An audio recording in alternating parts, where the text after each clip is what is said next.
कौन ब्रह्मा का पिता है, कौन विष्णु की मां, शंकर का दादा कौन है, हमको दे बता। ये जानने के लिए कृपया सुनिए। जगतगुरु तत्वदर्शी संत रामपाल जी महाराज के अमृत वचन सर्व पवित्र धर्मों के पवित्र शास्त्रों के आधार पर। जैसा कि आपने वो शब्द सुना, तुम कर दो पल में पार हो जा रजा तेरी, मेहर तेरी महाराज जिसपे रजा तेरी। उस परमपिता परमात्मा सतपुरुष से अर्ज है कि तुम जिस पर राजी हो जा मालिक, जो चाहे सो कर सकते हो।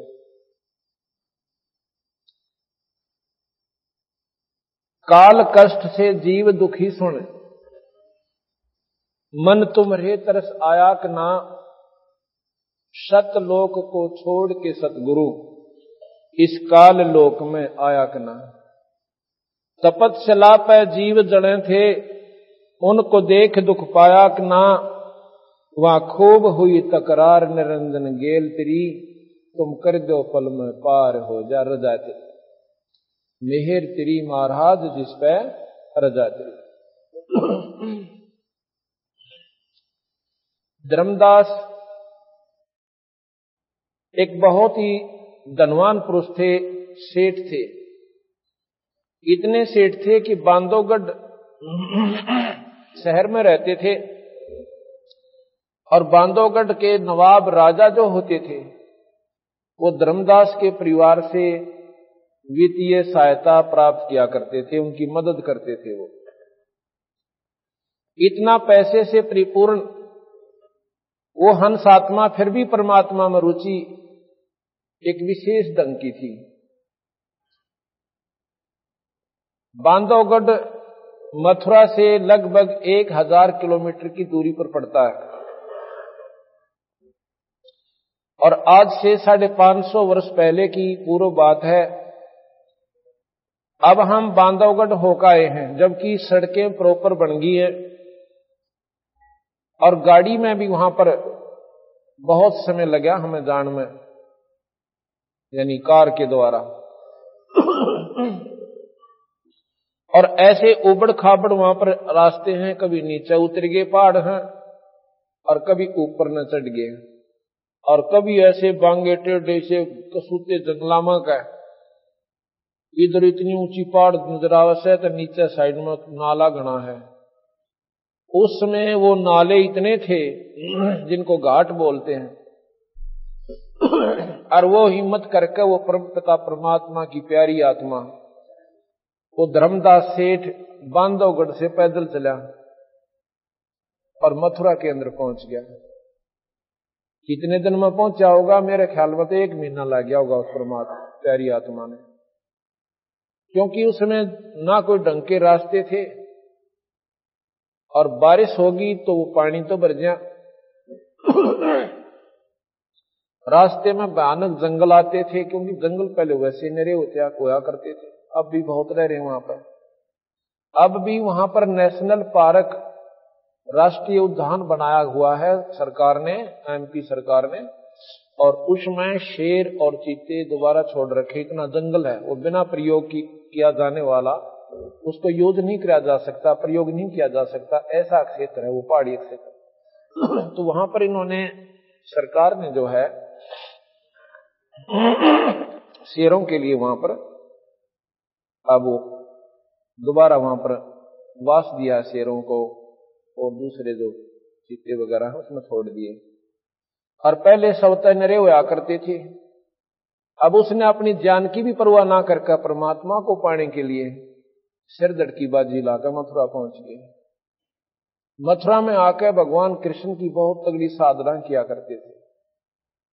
रामकृष्ण के उपासक थे, जैसे आम व्यक्ति हिंदू जो होता है भगवान शिव की साधना करते हैं, राम की भी साधना, विष्णु जी की भी साधना, माता की उपासना भी, और तीर्थों का भी हम पूर्ण रूप से अपना जिसका जितना व्योत है वो तो जरूर करता है। उन्होंने गुरु बना रखा था, रूपदास नाम का उनका गुरुदेव था। रूपदास जी ने कहा, बेटा परमात्मा ये मनुष्य शरीर कभी कभी देता है, सूत बैठा है ये इंसान का, इसको ऐसे नहीं खोना चाहिए। ये माया तो मेरा ना कितनी बार होली, और आज शरीर हमारा चला जाएगा तो माया हमारे साथ नहीं जाएगी। तो इसमें जितना भी पुण्यदान तो कर सकता है, तीर्थ यात्रा कर सकता है, ईश्वर को भज सकता है, तो यह कमाई अपने साथ रहेगी। तो हंस आत्मा था, परमात्मा में विशेष रुचि होगी। रामकृष्ण जी का जाप करना और शालिग्राम की पूजा करना, शिवलिंग की पूजा करना, गीता जी का पाठ करना उसका दिनचर्या थी। उसकी ऐसी दिनचर्या थी। तो कबीर साहब वो पूर्ण परमात्मा सतपुरुष, इतनी पुण्यात्मा का इतनी श्रद्धा देखकर उसको पता चला कि ये अनजान आत्मा गलत साधना पर लगा हुआ है। तो कबीर साहब मथुरा में आकर प्रकट हो गए एक जिंदे के रूप में। जिंदे महात्मा ज्यादातर मुसलमानों में होते हैं। वो कैसे होते हैं? एक काला सा टोप, ऊपर इतना लंबा चौटा टोप का, इतनी लंबी टोपी बनाते हैं, लंबी लंबी वैसे कपड़े से की, और तहमंद बांध लेते हैं, और एक ऊपर जैसे कपड़ा कुर्ता पहनते हैं। लेकिन उस समय उन्होंने वो रूप नहीं बनाया था, फिर बाद में बनाते हैं। पहले ऐसे साधारण से भगत के रूप में। और धर्मदास को देखा, सुबह उठा, एक स्थान लिपा, पहला तो गोबर, गऊ के गोबर तय, और गंगा उसमें जल छिड़का पवित्र कुएं का लाके, और फिर वहां पर भोजन पकाया, भोजन पका के खाना खाया। हाँ, उससे पहले उनकी पूजा करी, वो लीप ल्याप के वहां पर मूर्तियां रखी भगवान वो ठाकुर जी की, उनको नवाया, नवा कर उनके कपड़े पहनाए, मुकुट रखा, माला डाली, मुकुट रखा, तिलक लगाया। उसके बाद फिर अपना गीता जी का पाठ करने लगा। कबीर साहब इतनी दूर बैठे देख रहे हैं जैसे कोई भक्त देख रहा हो। तो थोड़ी देर के बाद जब वो अपनी पूजा से निवृत्त हो लिया, तो कबीर साहब आकर कहने लगे, महात्मा जी क्यों उसने माला गाल रखी गल में, और वैष्णव साधु जैसा रूप बना रखा, तिलक लगा रखे, इसने धर्मदास जी ने। कबीर साहब कहने लगे, भगत जी महाराज जी, आपको तो लगता है बहुत ही ज्ञान है परमात्मा के बारे में, और मैं बहुत भटक लिया, मुझे कोई ज्ञान नहीं हुआ, मैंने कोई सतमार्ग दर्शक नहीं मिल लिया। तो धर्मदास कहने लगा, भाई मैं बता दूंगा तेरे को, और जैसे मैं कहूं ऐसे कर लिए, तेरा बेड़ा पार हो जाएगा। अगजिमत ने ढूंढू था परमात्मा को, ऐसा मन व्यक्ति मिलावे, ऐसा संत मिलावे, मेरा बेड़ा पार हो। क्या करते हो? उन्होंने बताया कि मैं गीता जी का पाठ करता हूं, 68 तीर्थ करता हूं, 68 तीर्थ करता हुआ अब मैं मथुरा में आया हुआ हूं, और भी अभी बाकी तीर्थ मेरे बकाया से सारे करके आऊंगा। कितने दिन लगेंगे? अक्के मेरा 2 वर्ष भी लग सकते हैं, 1 वर्ष भी लग सकता है, 6 महीने तो आज अगर कोई 68 तीर्थ करना चाहे अपनी कार में जाकर तब लगते हैं प्राणी को, और 60,000 रुपये लग गए, अब 30 में भी ना सब है। 68 तीर्थ पर जाने के लिए कम से कम 6 महीने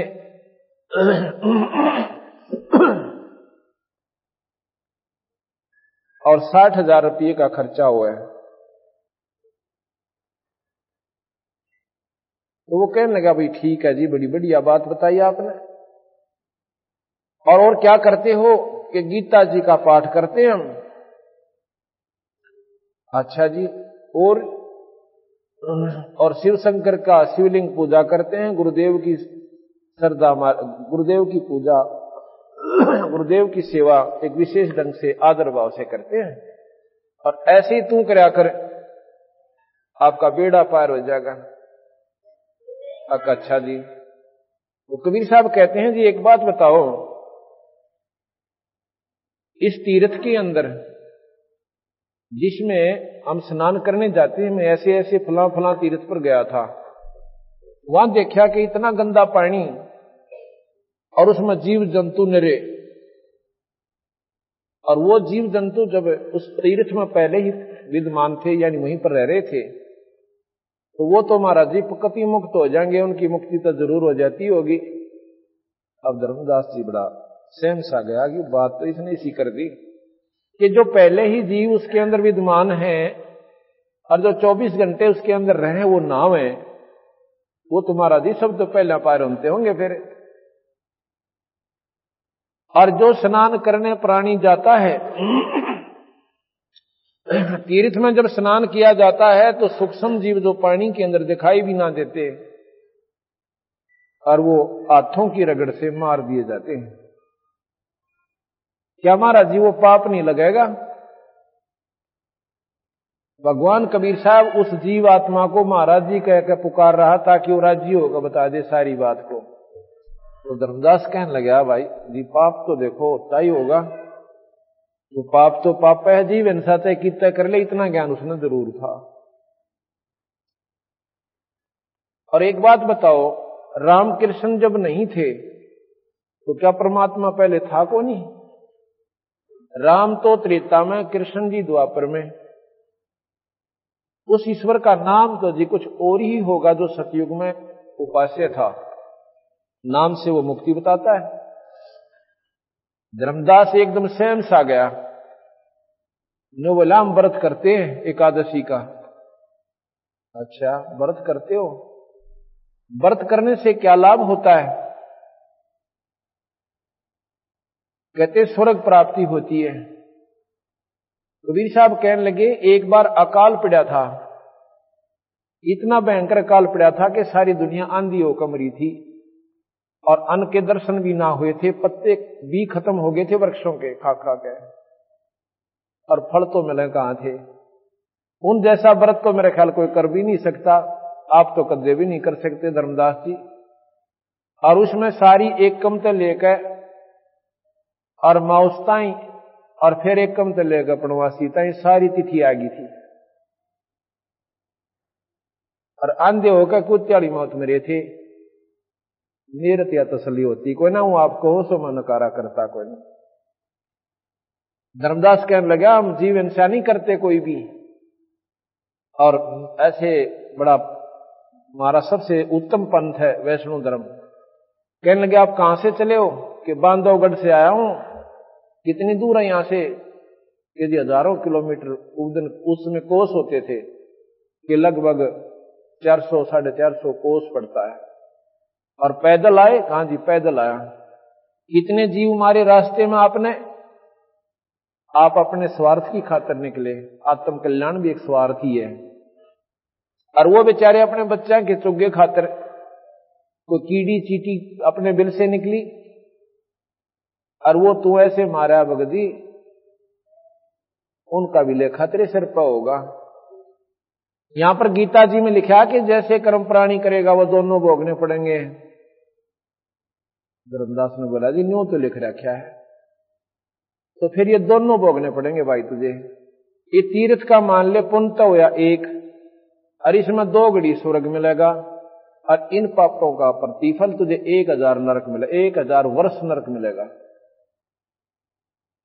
बता इस तीर्थ ने के चाटू भाई, मेरा तो यह समझ में आई कोई ना। कहने लगा तू तो बात बहुत बनाता है, यानी जब ना वो ज्ञान तो महाराज जी काबू आए को ना, तो थोड़ा सा गर्म हो गया, महाराज जी अंतर ध्यान हो गए, यानी एकदम दिखाई नहीं दिए सामने तय। अब धर्मदास ने सोचा रहने क्या आकर भगवान ना मेरा किस रूप में आ जा, और आपने तो चाड़ा कर दिया, मैंने तो आज जुल्म कर दिया। भगवान आए थे और पूछना चाहिए था अगली फिर मार्ग कौन सा है, आप सच आप बता दो।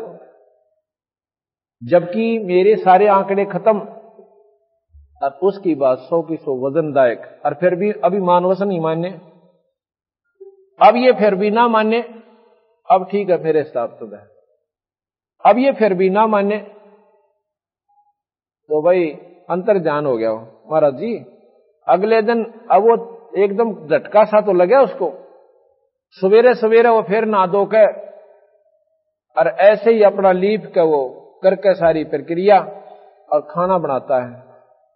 खाना बनाने लगा तो चूल्हे में लकड़ी ला रखी थी इसी मोटी, और उसके साथ छोटी छोटी लकड़ियां एडिशनल और लगाते हैं ताकि वह आग बढ़े जा।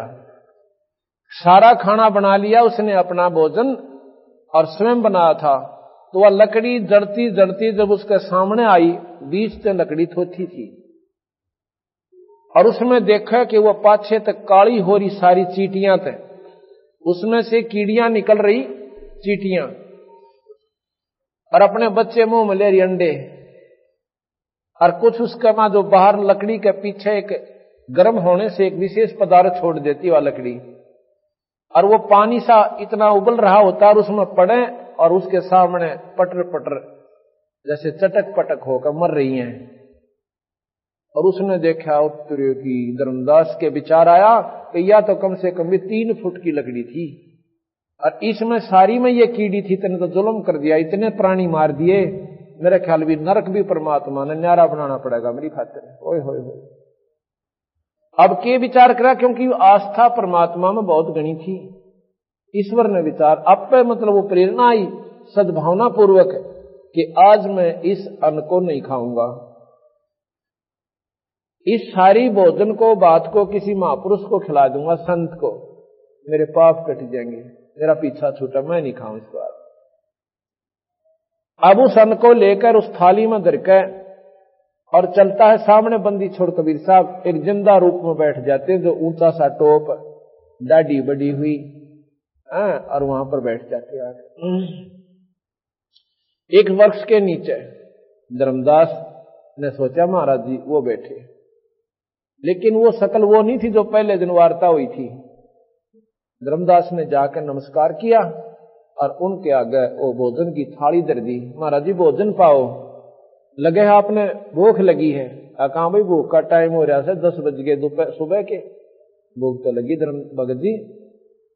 हाँ, धर्मदास नाम कहा महाराज जी ने कि धर्मदास भूख तो बहुत लगी हुई सब आई। अब उन्होंने सोचा धर्मदास का है, भूख रुककर मेरा नाम जान गया। फिर ने सोची हो सके है तीर्थ पाया होगा, किसी ने मुझे पुकारा होगा, इसने याद कर लिया होगा। ये मन बड़ा उस्ताद से जल्दी सी ठिकाना बात ना आउन नहीं दे। तो कहने लगे भोजन पालो महाराज जी। अकलिया भैया महाराज जी ने वो ऊपर का जो छालना सा ऊपर डाल रखा था कपड़ा वो उठा दिया, हटा के लोटे में तपने में तो पानी लेके ऐसे कोई मंत्र सा बुदबुदाया और छींटे मार दिए। वो सारी की सारी सब्जी और रोटियां की कीड़ी बन गई, चीटी बन गई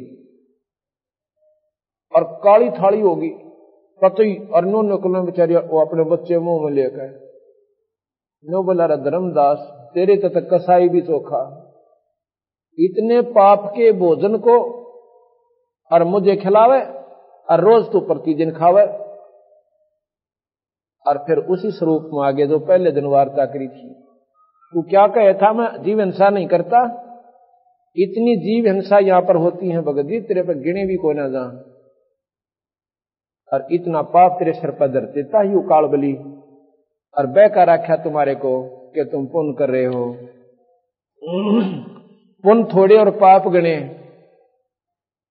धर्मदास तो चरणा में पढ़कर रोएगा, छोड़ जाए को नहीं, छोड़ जाए को नहीं।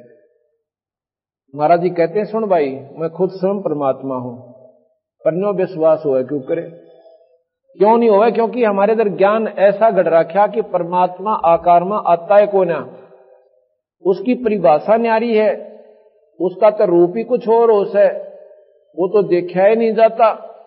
जब परमात्मा का आकार नहीं तो देखोगे क्या, जब उसका आकार मानते ही नहीं, आकार बिना दिखे के अगला समाधि लाओगे, समाधि क्या खातिर लाओगे, परमात्मा को निराकार मानो फिर देखने खातिर समाधि लाओ, तो दोनों बात कैसे बने, दिखेगा तो प्रेमी आकार में आना पड़ेगा, उसने ना कोई ना दिखाई दे। समाधि क्या होती है थोड़ा वर्णन करेंगे अभी आगे चल के, अभी ये प्रकरण पूरा करते हैं। धर्मदास जी को महाराज बताते हैं सुन भाई बेटा खड़ा हो, नो रोवा मत ना, बात सुन मेरी जानते हैं।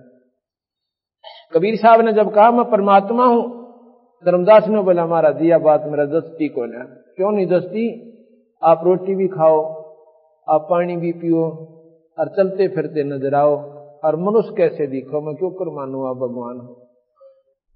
बंदी छोड़ कहते हैं हम साहेब सतपुरुष हैं, कबीर साहब बोले मैं पूर्ण परमात्मा सतपुरुष हूं, हम साहेब सतपुरुष हैं, ये सब रूप ये हमारे द्वारा ही बनाए गए हैं, ब्रह्मा विष्णु महेश और तुम सब जीव वहीं से आए थे भाई। जंद कह धर्मदास से तुम सत्य शब्द गनसार, गगन सुन में धाम है अवगत नगर नरेश, अगम पंथ कोई ना लखइए खुद शंकर से। हमारा जो स्थान है ना वो बहुत दूर है, ना शिवजी ने पा लिया, ना ब्रह्मा ने पावे, ना विष्णु ने पावे। हम विधि बताओ भाई नहीं हो पावे, और आम व्यक्ति भी जा सके, भाई भी जा सके, बहन भी जा सके, और बूढ़ा भी जा सके। जब हमने 10 मंजिल की इमारत में जाना है, 10 मंजिल की मकान पर ऊपरली छत पर पहुंचना है मंजिल में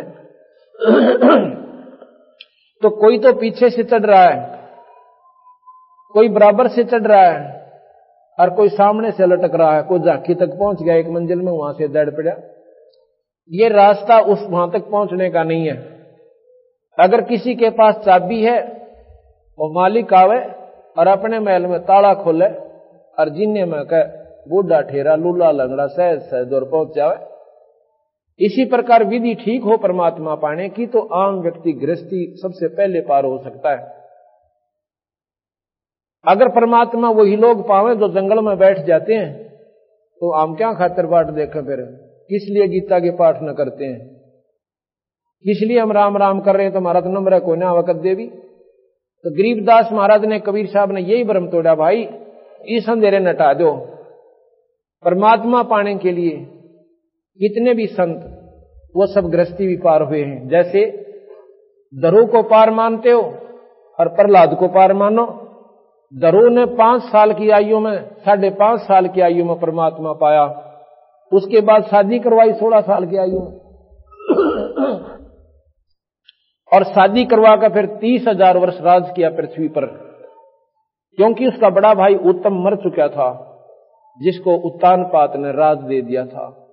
उसकी मौसी के वचनबद्ध हो गए। वो जंगल में लड़ाई में मारा गया था, गंधर्वों के साथ लड़ाई हुई थी। उसके बाद क्योंकि राज ही मांगा था दरू ने भगवान से और स्वर्ग प्राप्ति मोक्ष, तो उसने 30,000 वर्ष राज किया।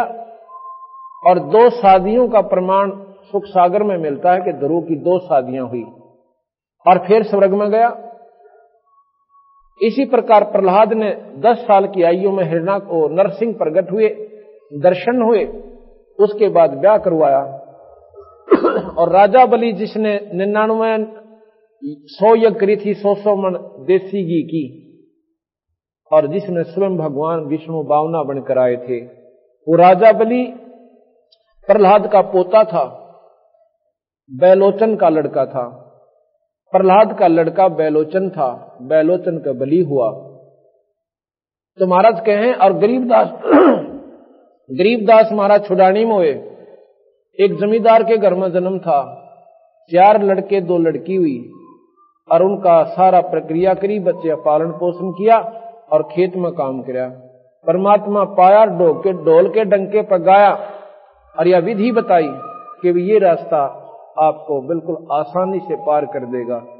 अन्य साधन है सतलोक तक जाने के, और ये अन्य साधन है स्वर्ग तक जाने के।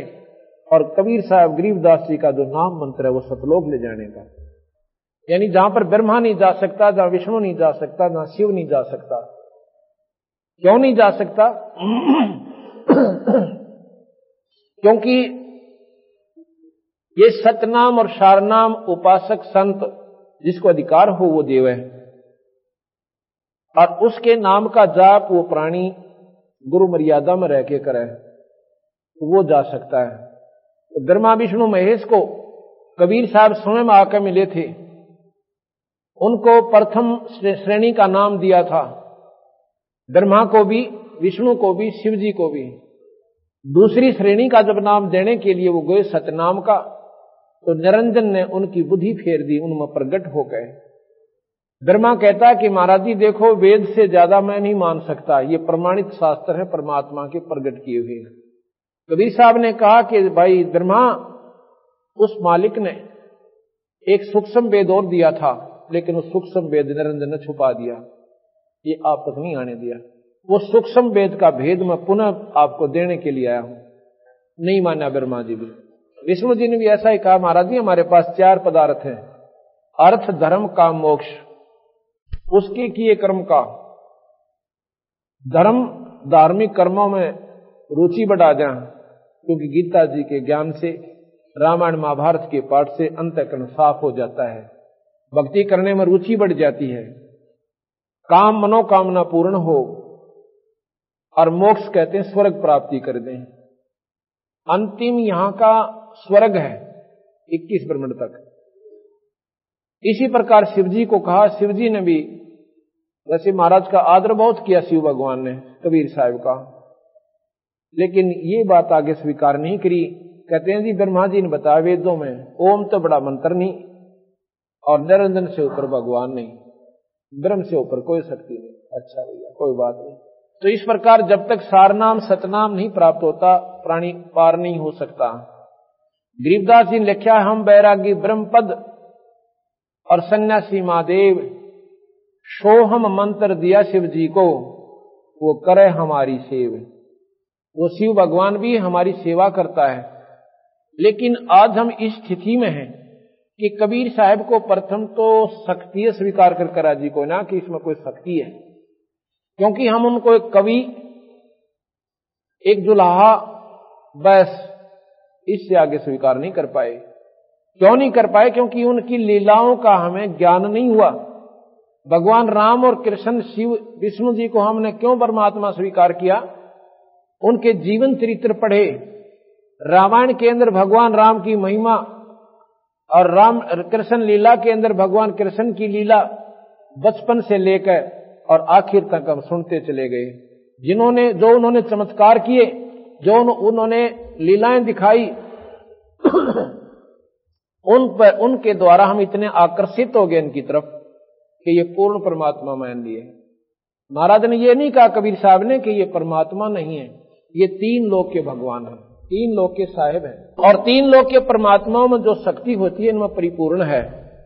कंस जैसे राक्षस को ये खूब मार सकते हैं, रावण जैसे निर्भाग ने ये खूब गढ़ सकते हैं, लेकिन भाई ये जन्म मरण नहीं मिटा सकते, और भाग से ज्यादा नहीं दे सकते और भाग से कम नहीं कर सकते।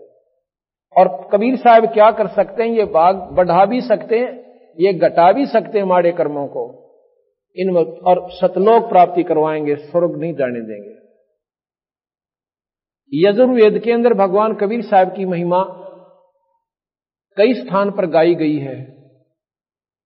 सतपथ ब्राह्मण में, गोपथ ब्राह्मण में 108 श्लोक है, जिसमें पार्वती भगवान शिव से पूछे कि भगवान आप किसका ध्यान लगाते हो? आप तो स्वयं महादेव के महादेव हो, देवों के देव हो, महादेव हो, और ईशन के ईश हो, आप भी ध्यान किसका लगाओ? तो भगवान शिव कहते हैं पार्वती मेरा भगवान कबीर है।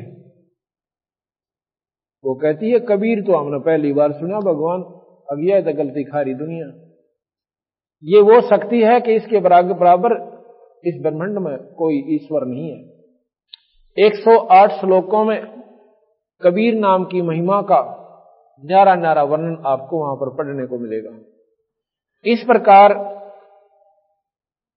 अब धर्मदास के पास हम वापस आते हैं कि धर्मदास को महाराज जी समझा रहे हैं कि धर्मदास जो साधना आप कर रहे हो ये आपको पार नहीं कर सकती। प्रथम तो इतने उलझेड़े मुलझ गए कि उस काल बली ने आपको इतना गलत रास्ता दे रखा है, और उन संतों ने कहां से ज्ञान हुआ? बेचारे उन्होंने अपने शास्त्र पढ़े और उन शास्त्रों का अनुसरण किया और वही डंडोरा आगे पीट दिया। तो कहते हैं धर्मदास ले मैं बताऊं भाई तो कितने नुकसान करके आता है, मैं पूर्ण परमात्मा हूं। कैसे? गगन सुन में धाम है अवगत नगर नरेश, अगम पंथ कोई पावे नाई है खोज शंकर शेष। वो स्थान नहीं मिलता इनको, क्योंकि वो मार्ग, वो नाम, वो जाप, वो साधना यहां नहीं है। वो मैं देऊं भाई। सुन गगन सतगुर बसे पृथ्वी आसन थीर, और गरीब धर्मदास धोखा दिला वे छानो नीर और खीर। ना मैं जन्मो ना मरो, ना आऊं ना जाऊं, और शब्द विहंग सुन में ना हमारे धूप ना छान। ना तो मैं पैदा होता, कबीर साहब कहते, और ना मैं मरता। ये प्रमाण आपको आज बताएंगे कि कैसे कबीर साहब का आना हुआ और कैसे यहां से जाना हुआ, और बीच में उन्होंने कितने कितने चमत्कार आपको दिखाए। अगर हम इनकी महिमा को भगवान विष्णु यानी राम और कृष्ण की लीला से तुलना करेंगे तब इतना तो जरूर यकीन होगा आपको कि जरूर ईश्वरीय शक्ति थी। बोले जिंद सुनो धर्मदासा, अमर पिंड प्राण नहीं श्वासा। वो जिंद रूप में, जिंदा रूप में साहिब आए थे परमात्मा कबीर साहब सतपुरुष। कहते हैं बोले जिंद सुनो धर्मदासा, अमर पिंड प्राण नहीं श्वासा। और गर्भ योनि में हम नहीं आए, और मादर पैदर ना जननी जाए। ना मेरे माँ बाप और ना किसी माँ का मैं पैदा होता। शब्द स्वरूपी रूप हमारा, ये जो शरीर दिखा है ना तूने, ये मेरा शब्द रूप है। और क्या दिखलावे आचार विचारा। आचार किसे कहते हैं? जैसे कर्म कांड करते हैं, भाई मूर्ति पूजा करना, तीर्थ व्रत करना, ये इस प्रकार गीता जी का, भागवत का, रामायण का प्रतिदिन पाठ करना, ये आचार है, कर्म कांड है। और कर्म कांड स्वर्गापुर वासा, कर्म कांड से स्वर्गापुर जाता है और उसके बाद नरक में आ जाता है, जो नरक भोगने होते हैं। 70 ब्राह्मण की है हत्या, जो चौका तुम देवो नित्ता। ब्राह्मण की हत्या का शास्त्रों में इतना खतरनाक प्रमाण दे रखा है कि ब्राह्मण को मारे का पाप नहीं उतरता जीव का। कहते 70 ब्राह्मण की है हत्या, जो चौका तुम देवो नित्ता। है तुम जो रोजाना जो लीप के ना ये लीपते हो पृथ्वी को और फिर भोजन तैयार करो उसमें, इतने पाप करते हो धर्मदास, 70 ब्राह्मण की हत्या हो जाती है, इतना पाप तेरे ऊपर है। और तू नो का मैं पाप नहीं करता। अब धर्मदास सुन्न हो गया कतई, क्यों आंखियां देख रहा, बोल रहा क्यों कर। पहले तो वकील बने था, पर बंदी छोड़ने गुंजाइश नहीं छोड़ी। 70 ब्राह्मण की है हत्या, जो चौका तुम देवो नित्ता। ब्राह्मण से हत्या जो हुई और स्नान जल स्नान कर तो सही। 70 ब्राह्मण की हत्या फिर होती है कैसे? सहस 1000 ब्राह्मण की हत्या कहां होती है? जहां तुम तीर्थ में जाकर स्नान करते हो। हमने जींद के पास पिंडारा गांव है, वहां पर तीर्थ देखा। वहां पर कहते पांडव आए थे और उन्होंने जोड़ खोजा था, और नो कहे वो मौस की बाट में देखी और बैठ के माउस ना आई। अरे बिला शराब देगा, बिला कलयुग में रोज आया करेगी। एक बात बताओ, पांडव स्वयं दुखी, एक भी काम हल नहीं हुआ उनका, और उन जोड़ खोजा हम नान जाओ उसमें। जब वो स्वयं सुखी नहीं हुए वहां के स्नान करने से, और हम वहां स्नान करके सुख की बाट देखें, ये उड़जेड़े किसने लाए? उन अनजान लोगों ने जिन्हें मार्ग का बेरा नहीं था। अपना पीछा छुटवाने खातिर आगे हांडे जाएंगे, धक्के खानते उड़ा तेरा पीछा छूटेगा। क्योंकि सुख वो दे नहीं सकता, क्योंकि मार्ग को ना संत के पास। फिर उन्हें नहीं बंडा होगा, तुम फलानी जगह चला जा, फिर किसी ने गया पर बता देगा, वो बेचारा पहले तो पैसे इकट्ठे करे उधर आवे कोई ना। क्यों उसका पीछा छुटवाना? उसने गया जी जान खातिर कम से कम भी 5,000 रुपये चाहिए, और फिर वहां की समय काट है, फिर जाओ गया पर इतना उससे कोई लाभ ना। फिर को एक बार द्वारका गेड़ा और मारा, द्वारका कौन सी आड़े है, इन तीर्था बनाया जाए इतना उसका पंडा, और दोनों नुकसान हो ले, मरना हो मेरे लिए इतना। अब हमने वो तीर्थ देखा, अमावस्या के दिन वहां पर एक फिल्म भी बनवाई हमने। ओए होए, वो भोली बाली आत्मा जिनको गुमराह कर दिया, वो डटे तो ना डटती नो कति, जैसे पानी उमड़ का अगर नदी का नो दुनिया इकट्ठी हो से, और ऐसा गंदा पानी हो जाता, उसमें गधे पानी नहीं पी सकते। और वो भोली आत्मा उसमें स्नान करके उस बेवकूफों द्वारा बनाई हुई बहकाई हुई, और वहां स्नान करके इनको हमारी मुक्ति होगी, हमें सुख प्राप्त होगा।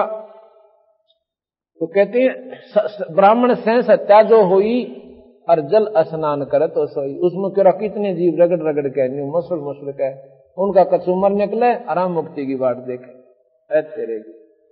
अब बिना बेरे में वायदे से जुल्म हम पहला हम भी जाया करते, मैं सब तागरा करता, क्यों भक्ति भाव में ज्यादा लगन थी। और जो भी किताब बता देते उड़ो फलाना एक शिवजी निकल रहा है, उड़ो जान दे बाजे।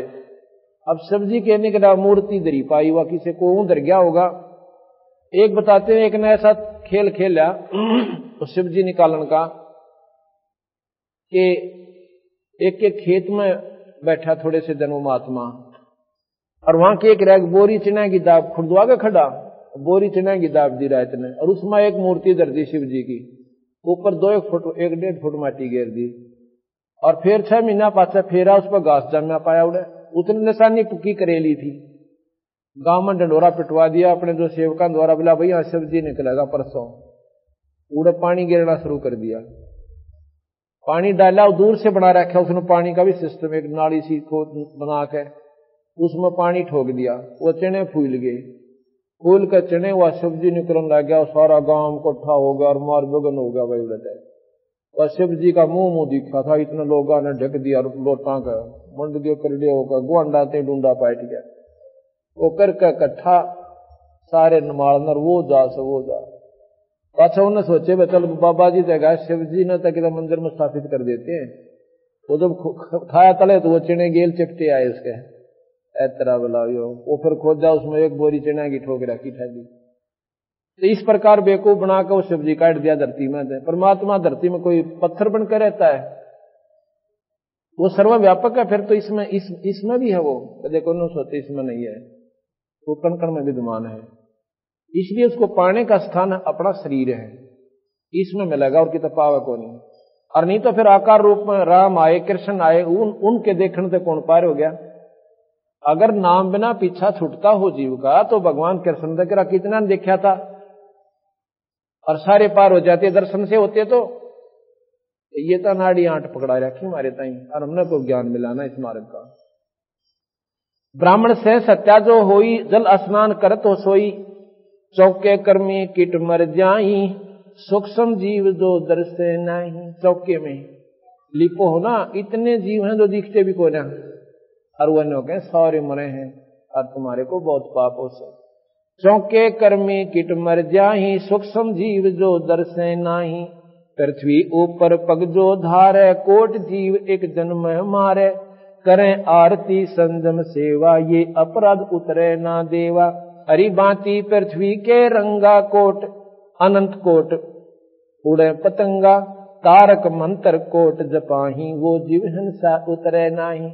ये तारक मंत्र दिया करो, फिर नो को पाप तारण का मंत्र देता हूँ, राम राम राम राम राम राम, मंड्या रहा बस 1000 माला फेर दे।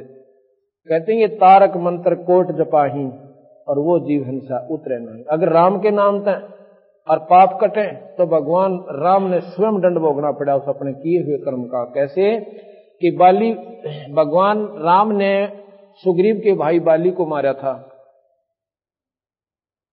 और उसका दंड उन्होंने भोगना पड़ा। द्वापर युग में आके कृष्ण जी के रूप में आया, और बालिया नाम के एक जीव मरने शिकारी ने, जो मच्छियां पकड़ता था, पहले मच्छियां भी पकड़ता था और साथ में दूसरे भी शिकार भी करने जाता था, उससे वो बाली, तो जो बाली था वो बालिया नाम का जी अपराधी पारधी बना, और कृष्ण वही राम कृष्ण जी बन पाए, उन्हें अपने स्वयं बदला देना पड़ा। तो महाराज कहे कि तारक मंत्र कोट जपाही, ये जीव हिंसा उतरे नाही। ऐसा ज्ञान अचम सुनाऊं, पूजा अर्पण सब छुटाऊं। मैं आपको ऐसा मंत्र दे दूंगा भाई, ये सारे ही ना अपने तीर्थ पर जान की आवश्यकता पड़े, और ना ही कहीं आपको किसी प्रकार की अन्य साधना जो व्रत कुछ नहीं करना पड़ेगा। एक नाम देते हैं, इसका आपका बेड़ा पार हो जाएगा। हमने आत्म कल्याण से ही तो मतलब है। जो भी कोई साधना हम कर रहे हैं, अपने सुख सुविधा खातिर ही घर में कर रहे हैं, और वो होती भी कोई ना, और न पूज्य में जा रहे हैं। जो नुकसान होना है, ज्यादा पैसे वाला है, लाखों का वजह है, थोड़ा सा उसकी भैंस मर जाए हुआ है बतेरी, तो बंदी छोड़ के हमारे शरण में आओ, पहले तुमने यहां सुख दो, इतने सुख दूंगा कि तुम्हारे पर नावड़ा को ना गिनने भूल जाओगे। अब तो पहले प्राणी यहां पर आते हैं, दुखमर होते हैं हमारे पास इस बंदी छोड़ के दरबार में, अरे दूसरा होना जब वो सुखमर होते हैं, वो सुखमर होते हैं कि हम पहले कहां भूल गए थे, हमने पहले मार्ग क्यों ना मिला, इतने दुख पा लिए। ऐसे ऐसे भक्त आए हैं, उन्होंने 20-20 साल तक ब्रह्म माटी हो रही थी, ना घर में सुख था, ना कदे बालक बीमार, कदे हम दुखी, और इस बंदी छोड़ की शर्माते। ये काम था, ये पहले हम चौकस करें हैं कि जब तक हमारा मन सेट नहीं होगा इतना भक्ति हो के ऊपर, तो सबसे पहले बंदी छोड़ कबीर साहब हमारे ये सांसारिक कामों को इस स्थिति पर ले आओगे कि आपने उनकी चिंताएं बंद हो जाएगी। और चिंता बंद होएगी तो फिर आप क्या करोगे? फिर गफलत करते हो भक्ति भगवान में। महाराज के हमारा ये उद्देश्य नहीं, फिर गफलत में करोगे भगवान के मार्ग में, भक्ति में, तो फिर नुकसान शुरू हो जाएंगे। ये सुख इसलिए देता हूं कि तुम्हारा दृढ़ विश्वास हो हमारे में कि हम जो रास्ता बताओ सच सबाई, और फिर परमात्मा बच के अपना बेड़ा पार करवाओ। सतलोक चलो, वहां पर आपका दोबारा मरण नहीं होगा। स्वर्ग में गए प्राणी दोबारा आते हैं, ये आपने खूब पता है। भगवान कृष्ण भी कहते हैं, गीता जी का ज्ञान भी यही बतावा है कि अर्जुन तेरे मेरे असंख्य जन्म हो लिए, जन्म मरण तो मिटे नहीं। चोले बदलेंगे, कभी कुत्ते बन जाएंगे और कभी सूअर बन जाएंगे, कभी गधे बन जाएंगे, और कर्म अनुसार फिर मनुष्य भी बन जाओगे, पर भाई यह दुर्गति नहीं मिटे। यही माता शक्ति पुराण में कहती है कि हैवग्रीवा तेरा जन्म मरण नहीं मिटा सकती भाई, तेरा मरण तो जरूर होगा। तो उसने केवल मांगा, न्यो बोला जी मुझे ऐसा वर दे दो कि मैं हैवग्रीवता ही मरूं। अच्छा भाई तथास्तु। अब भगवान विष्णु को हैवग्रीव का रूप बनाना पड़ा, उस माता के आशीर्वाद को भी रखते हुए। कैसे बनाया? कहते भगवान विष्णु राक्षसों से लड़ लड़कर थक कर एक स्थान पर बैठ गया और अपने तीर की को ऐसे ठोडी पर लगाकर एक पहाड़ी सी पर बैठा था। अब हैवग्रीव का न तंग ने कर दिए देवता, वो माता के पास गए, ना ब्रह्मा के पास गए, शिव के पास गए। बोले मारे बस का तो कोई ना हैवग्रीवा मारना, इसको तो वरदान है हैवग्रीव ही मारे। तो कहां आए? तो ब्रह्मा जी बोला चलो विष्णु जी से प्रार्थना करते हैं, वो कर सकते हैं इस काम को। विष्णु जी निंद्रा में गणी में। अब सोचा भी इसने उठावे कैसे, उठाओगे तो पाप लगेगा। उन्होंने एक कीड़ा छोड़ दिया उस परतंचा के ऊपर, उस तार के ऊपर जो डोरी थी ना धनुष की। अब किसकी खुड़का होगा चलेगा ना, जब कीड़ा ऐसे ऐसे चलता है वो, तो उसकी आवाज बहुत जोर से होती है उस तार के ऊपर, धनुष के ऊपर। तो महाराज की आंख खुल जाएंगी, हमारा भी नाम ना होगा, ना सोचेंगे कीड़ा चढ़ गया था। तो उन्होंने ऐसा ही कर दिया। कहते हो कीड़े ने पहले परतंचा काट दी, वो तार कट गया और कटने से उसका ठोडी ठाडी नाड़ भी कट गई भगवान विष्णु की। वह तो कितना गिरना कहां जा पड़ी और शरीर वहां रहेगा। इतना आवाज हुई कि सारे ब्रह्मंड गूंज गए। अब सारे घबरा गए, बड़ा चाड़ा पाटा। फिर मां की आराधना करी शेरा वाली की। उसने कहा भाई नो करो, ये उस सर का दबेरा ना कित गया, इसके एक घोड़ा का गर्दन काट लिया। घोड़े की गर्दन काट लाए और उस विष्णु के सिर पर रखकर उनको जीवित कर दिया माई ने, विष्णु जी को, शेरा वाली ने। और वो खड़ा हुआ तो कहने लगा अभी कैसे आए? ये व्याख्या उसने अपना स्वरूप तो ना देखा, पर न्यू तो था सामने कौन कौन खड़े हैं, कैसे दर्शन दिए? तो माई वो कहते हैं महाराज जी ऐसे ऐसे बात बन गई, हैवग्रीव नाम का एक राक्षस घना दुखी कर रहा है और आप बिना वो काम कोई नहीं कर सकता। चलो अब उस हैवग्रीव का मतलब है ऊपर गर्दन घोड़े की, तले देवता शरीर। हैवग्रीव माने गर्दन, और ऊपर की गर्दन तो घोड़े की, और ग्रीव माने गर्दन हैव घोड़ा, और नीचे का शरीर दूसरा। तो भगवान जब विष्णु ने वो हैवग्रीव नाम का राक्षस मारा, तो कहने का भाव यह है कि जन्म मरण नहीं मिटता। तो इस प्रकार ये पाप इतने बढ़ते चले जाएंगे। और कबीर साहब कहते हैं मैं तुम्हारा जन्म मरण मिटू, पहला तो भाई सबसे पहले इसको खत्म करूंगा और सतलोक ले जाऊंगा। सतलोक में जाने के बाद तुम्हारा दोबारा जन्म मरण नहीं होगा। अब सबसे ज्यादा दुख यहां पर मरने का। आज हम अपने बच्चों के साथ में कितने सुखी हैं? और भाई आप देख रहे हो रोजाना कितनी दुर्दांत घटना हमें सुनने मिले। कलेजा दैल जाता हमारा भी किसी की सुनते हैं कि एक घर के 2 प्राणी एक्सीडेंट में मर गए, और उस घर में के बचा होगा? फिर बाकी सर कूट कूट कर दीवार फोड़ देते हैं और सर फोड़ लेते हैं, पर बनता कुछ को नहीं। तो महाराज के इतने बूंदे कष्ट तुमने असंख्य बार भोग लिए, और फिर भी ना सोधी करते यहां से निकल जावा। और निकलने का सबसे आसान तरीका केवल बंदी छोड़ के भगवान कबीर साहब का मार्ग यानी नाम ही जीव को पार करेगा। गीता इसी का प्रमाण देती है। ओम नाम के मंत्र का भगवान गीता जी के अंदर नाम का जाप का महत्व देते हैं। राम नाम का गीता जी में कितना जिक्र नहीं है। और रामायण में लिखा है कि कलयुग केवल नाम आधारा और सुमर सुमर नर उतरो पारा। वो नाम कितना पार करेगा? विष्णु जी की साधना जो करने वाला प्राणी विष्णु लोक में चला जाएगा नाम के जाप से। जैसे धरु और प्रहलाद ने नाम ही जाप किया। प्रहलाद तो घर में ही रहा शुरू से ही और नाम के जाप से वही वस्तु प्राप्त की जो ध्रुव वन में प्राप्त की। यहां कहते हैं कि ऐसा ज्ञान अचम सुनाऊं, पूजा अर्पण सबे छुड़ाऊं। भाई खान पान में दमन प्राणी कैसे पाओ मुक्त निशानी।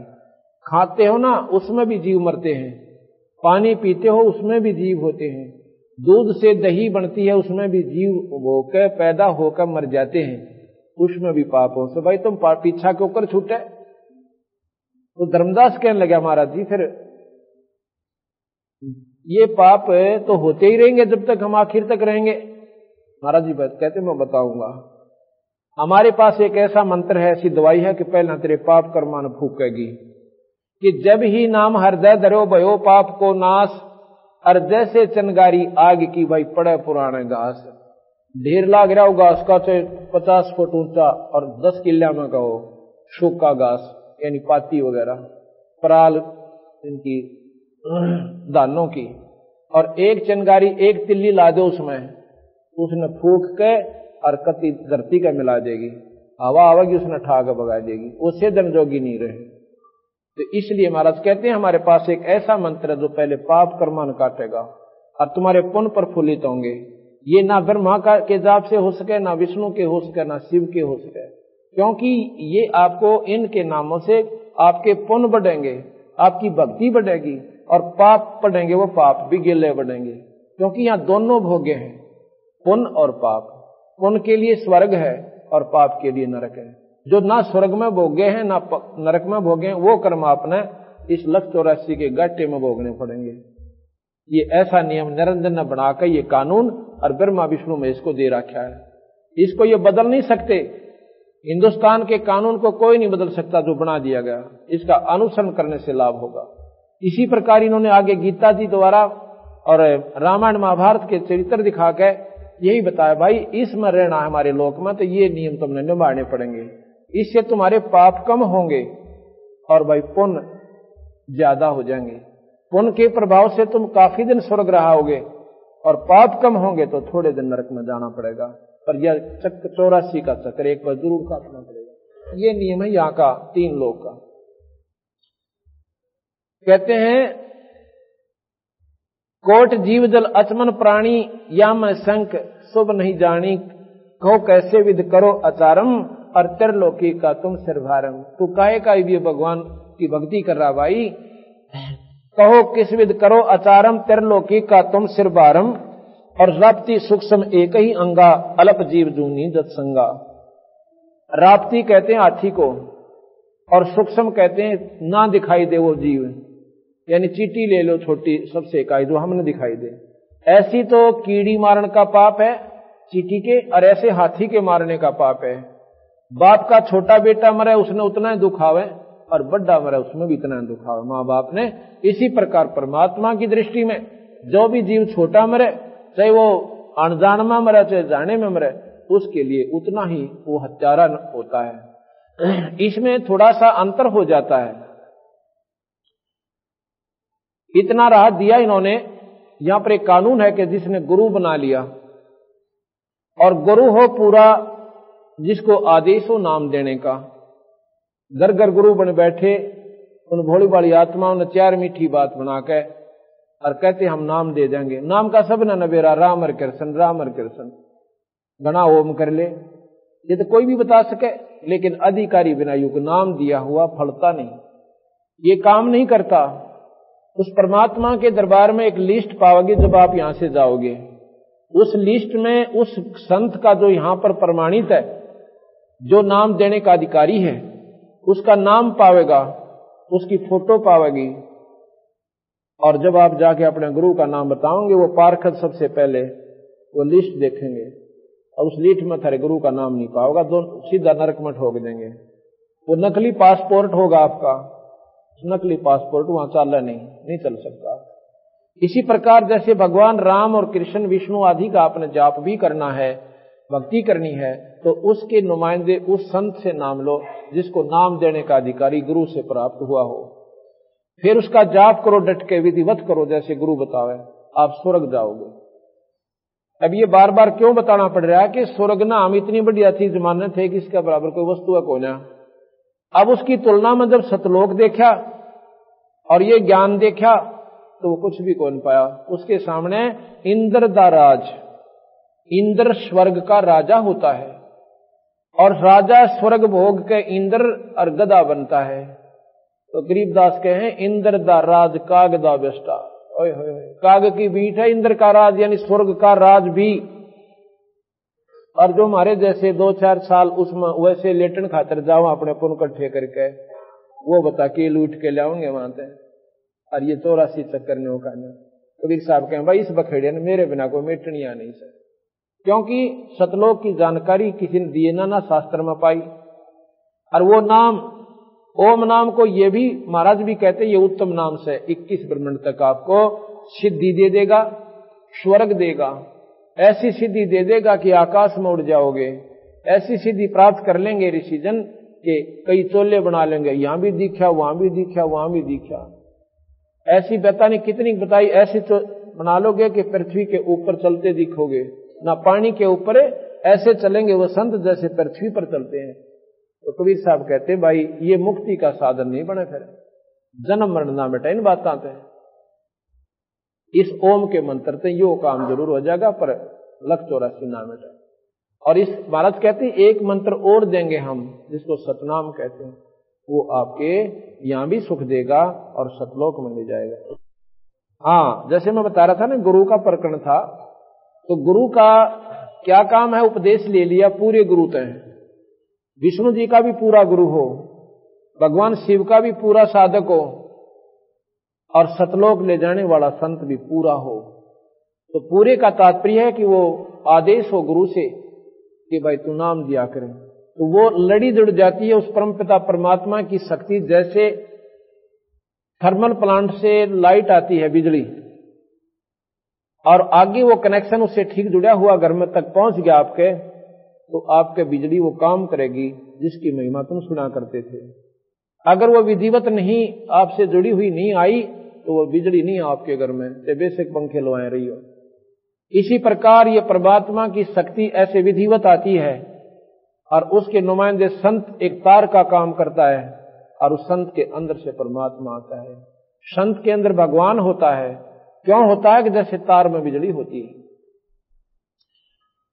अब मान लीजिए आपने नाम लेने जाते हो और नाम दे दिया गुरुजी ने, वो क्या बतावेगा, बीड़ी शराब मांस तमाकू कभी नहीं पीनी, भाई किसी की आत्मा नहीं दुखानी, एक टाइम भूखा रह लेना, अगर आपके भाग में स्वाभाविक कोई मिलता तो प्राप्त कर लेना। ते कोठी दे भगवान तने, ते कार दे तुझे और ते फैक्ट्री लावे तेरी, पर भाई उसमें नींद खराब करके मत करिए। अगर किसी की आत्मा दुखा के करेगा तो सत्यानाश को प्राप्त होगा, और तेरे भाग में होगा डूंडा ठा देगा, वो भाग न परमात्मा नहीं रखा तेरे ने। और नहीं है तो बैठ कर अपना सूखी खा ले एक टाइम, पर लोग दिखावा देखम देखा टेलीविजन मत खरीद जाए। अपने बच्चा ने समझा ले बेटा हमारे बाग में कोई ना, बच्चा की भी आस्था होगी, ऐसी बात नहीं भगवान के नाम पर लागे पास है। तो इस प्रकार जब गुरु के पास जाते हैं तो जब वो नाम देता है ये परख लेता है कि ये अधिकारी हो लिया कि नहीं। उसकी 100 बार पेटा भरता, ये बात सुन ले भाई, अगर ऐसे नहीं करेगा तो आपका खत्म हो जाएगा, हमारा नाम नहीं रहेगा। तो वो समझो एक जैसे लाइसेंस होता है मोटरसाइकिल स्कूटर कार गाड़ी ट्रक चलाने का, वो लाइसेंस बनाने वाली अथॉरिटी के पास जाता है। नियम है कि जो लाइसेंस बनाने से पहले एक ट्रैफिक इंचार्ज होता है, उसको आदेश है कि पहले इसकी ट्राई ले पूरा, इसको साथ बैठावे गाड़ी में और कह चला भाई गाड़ी ने, और भीड़ बां के सारे के चला के लावे, और जब वो बिल्कुल सही चलावे, सही रोड सेंस को यानी सड़क के नियमों को सही निभाता है, और ठीक ठाक गाड़ी निकाला था, उसका लाइसेंस बना दीजिए। लाइसेंस बनने के बाद अगर एक्सीडेंट हो जाता है तो उसका 90% दोष माफ हो जाता है।